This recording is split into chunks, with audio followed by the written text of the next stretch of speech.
Hello there. Today's lesson is on idioms and idioms. What are idioms? That's a very funny question. I got the explanation over here. So if you could see here, this idiom is nothing but a set of words that mean something other than the literal meaning of its individual words. Okay, if you could zoom me, idioms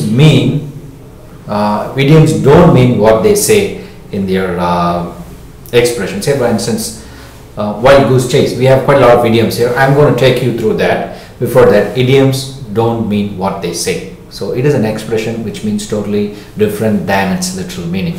So there are quite a lot of idioms here. To know the idioms, it is very important because idioms are used in our day-to-day life. Everyone is using idiom. You should not be going bonkers when somebody uses an idiom. So when someone says, "Hey, I want it in black and white," what do you mean? I promise from tomorrow I will not be coming late. I would appreciate if you give that in black and white. So in black and white means if you could give something in writing so that they can keep it as a proof. So the second one is out of the blue. Hey man, this problem came out of the blue. I was totally unprepared for this. It came just out of the blue. It means something which has come unexpectedly when you did not expect it. Okay, this bug in the program came as something out of the blue, right? So that is unexpectedly. And then we have fishy. What is fishy? There are quite a lot of fish in this world. When they say fishy, what do you mean by fishy? Okay, let's see. There is something fishy about this gentleman. He comes in odd times and goes out in odd times, and he has a weird look on him, and he's roaming in wrong places and wrong time. There is something fishy about this gentleman. Like me, there is something suspicious about the gentleman. A sweet tooth. We have sweet tooth. Who is a sweet tooth? Hey, Jessica has a sweet tooth. What does it mean? Her tooth is very sweet?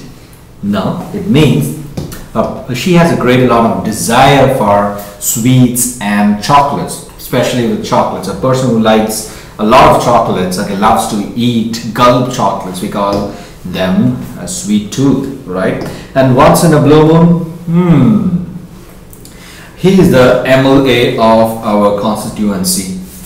He comes once in a blue moon. Okay, I hear people say he doesn't even come once in a blue moon, right? So once in a blue moon, something which happens very rarely, someone who comes very rarely, right? That's called as once in a blue moon. This happens once in a blue moon, that is very rarely. And then we have red tape. Red tape is nothing but difficult rules and regulation. We got to go through a lot of red tape to get the passport. We got to go through a lot of red tape to get the visa. It means there are so many difficult rules and regulations. That's where they use red tape. Okay, then we have the expression, the more the merrier. This is a very common expression, but a few of them do not know the meaning of it. That's why I added it over here. The more the merrier is, there is more of something, it is more joyful. That's where they say the more the merrier. I will give you an example.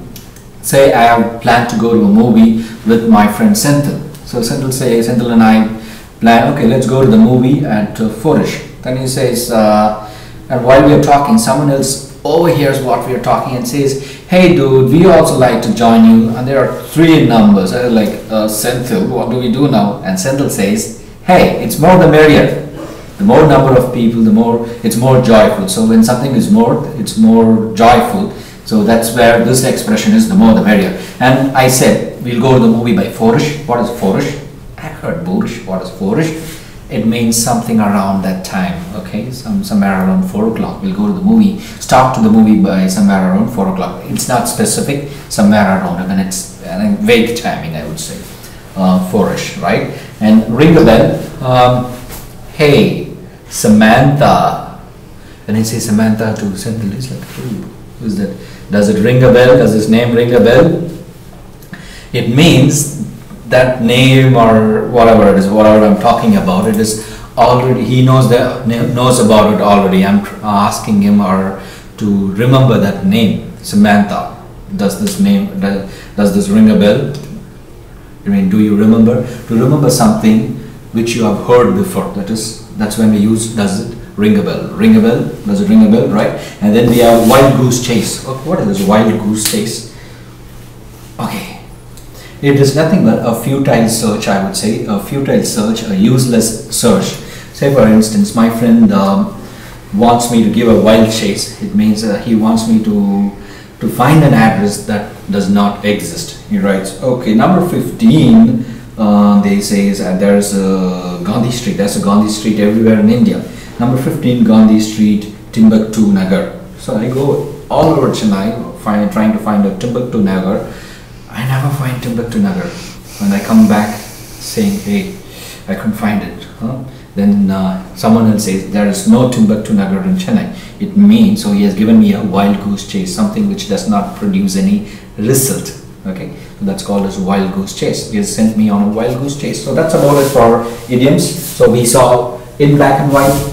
Out of the in black and white is to give something in writing. Out of the blue is something which comes unexpectedly. Fishy is something suspicious. Sweet tooth, a person who has great desire for sweets. Once in a blue moon, and something which happens very rarely. Red tape, difficult rules and regulation. The more the merrier. The more of something is good.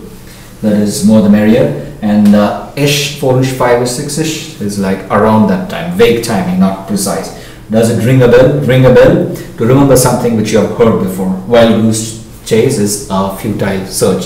So that's about it on idioms. See you on the next class. Bye bye.